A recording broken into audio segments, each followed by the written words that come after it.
Quickly second reflection وہ ہے سورہ الاعراف سے، دو پورشن سے، ایک ہے آیت نمبر 11 سے 13، ایک ہے 17 سے 21۔ اور جیسے میں نے شروع میں کہا تھا کہ شیطان کے وسوسوں کا اور اس کی سازشوں کا بڑا ذکر ہے، تو یہ پہلا جو ذکر آتا ہے یہ شیطان کی ایروگنس کا آتا ہے، یہ جو آیات میں نے بتائیں 11 سے 13۔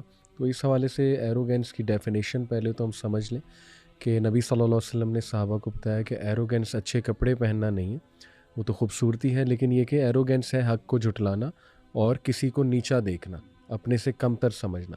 تو اگر میں from a psychological point of view arrogance کے کچھ سائنس بتاؤں تو میرے سامنے آ رہے ہیں کہ arrogant people are always intolerant of others. Number 1 وہ انٹالرنٹ بہت ہوتے ہیں دوسروں کے بارے میں۔ نمبر 2 وہ یہ سمجھتے ہیں کہ میں بالکل ٹھیک ہوں اور میں کبھی مسٹیک کر بھی نہیں سکتا، یہ بھی ایروگنس میں آتا ہے۔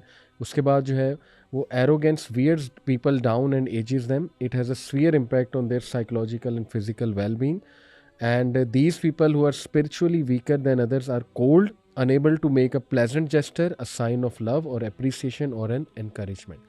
یہ فرام اے سائیکولوجیکل اسپیکٹ میں بتا رہا ہوں ایروگنس کے سائن۔ تو ایروگنس جو شیطانی ایٹریبیوٹ ہے، اب اس کے جو ہیں وہ سلوشن کیا ہے کوئکلی، سب سے پہلے انسان اپنا تزکیہ کرے کہ عزت اور ذلت اللہ کے ہاتھ میں کچھ بھی نہیں ہوں، اللہ الجبار ہے، اللہ المتکبر ہے، اللہ القہار ہے، اللہ سب کو سبڈیو کر سکتا ہے۔ تو اگر میں فرعون بننے کی کوشش کروں گا تو میرا بھی وہی نتیجہ ہوگا۔ اپنے ایررز کو ایڈمٹ کرنا سیکھیں اور اپنی غلطیوں سے سیکھنا سیکھیں، اور ہمبل لوگوں میں بیٹھیں تاکہ آپ میں ہیوملٹی آئے اور آپ کو تھوڑی ویک اپ کال آئے کہ یہ فلانا بندہ اتنا علم کے ہونے کے باوجود اتنا ہمبل ہے تو میں کیا چیز ہوں۔ تو ببل میں نہ رہیں، سپرفیشل لوگوں میں نہ رہیں، اللہ تعالیٰ سے دعا کریں کہ اللہ آپ کو کبر سے بچائے اور حق دکھائے، اور اپنے سے اسٹیٹس سے نیچے والے جو لوگ ہیں ان میں زیادہ مکس اپ ہوں تاکہ آپ کی جو ایروگنس جائے۔ اور دوسرا جو پورشن کا ویپنز آف شیطان، وہ دو بس ذکر کروں گا میں کوئکلی کہ اللہ تعالیٰ نے شیطان کے جو ویپنز ہیں وہ ہمیں بتایا کہ وہ بیسیکلی کس طرح سے انسانوں کو گمراہ کرتا ہے۔ اس کا سب سے بڑا ویپن ہے وسوسہ، جو حضرت آدم علیہ السلام اور اماں حوا جو ہے ان کو بھی اس نے وسوسہ ہی ڈالا تھا، اور پھر ظاہر ہے ان سے ایک مسٹیک ہوئی۔ تو اس کے وسوسے جو ہیں اوبویسلی بہت سویئر وسوسے ہوتے ہیں۔ اس کے لیے سب سے پہلے تو موعظتین، یہ بڑا اس کا خیال رکھنا چاہیے، اور اس کے وسوسوں کے حوالے سے ایک دعا بھی ہے جو عبداللہ ابن مسعود پڑھا کرتے تھے۔ موعظتین سے مراد یہ سورۃ الفلق اور سورہ فلق اور سورہ ناس، بالکل۔ اور پھر یہ کہ اعوذ باللہ من الشیطان الرجیم من حمزہ ونفخہ ونفثہ، یہ عبداللہ بن مسعود سے ثابت ہے۔ بہت زبردست یہ اس کے وسوسوں سے بچنے کے حوالے سے دعا ہے۔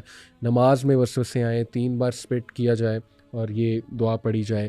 اسی طرح خواب کوئی برا دیکھا ہے پھر بھی یہی ہے کہ اس کو جھٹک دیا جائے، کیونکہ وہ بھی ایک قسم کا وسوسہ ہی ہے، ڈراوا ہے اس کی طرف سے۔ پھر بندہ جب ڈاؤن ہوتا ہے تو بہت وسوسے آتے ہیں اللہ کی ذات کے بارے میں، تقدیر کے بارے میں۔ تو آمنت باللہ و رسولہ، یہ نبی صلی اللہ علیہ وسلم نے صحابی کو کہا تھا کہ یہ تم کہا کرو، زیادہ سے زیادہ کہا کرو۔ تو یہ جو اس کے ویپنز ہیں وسوسے بہت خطرناک ہیں، اور وی شوڈ ریکگنائز کہ وہ صرف وسوسہ ہی ڈال سکتا ہے، باقی عمل بندہ کرتا ہے۔ تو ہمیں مینٹلی اسٹرانگ ہونا چاہیے اور اللہ سے مدد پکڑنی چاہیے، اور بڑے توکل کے ساتھ اعوذ باللہ پڑھ کے اس کا مقابلہ کرنا چاہیے۔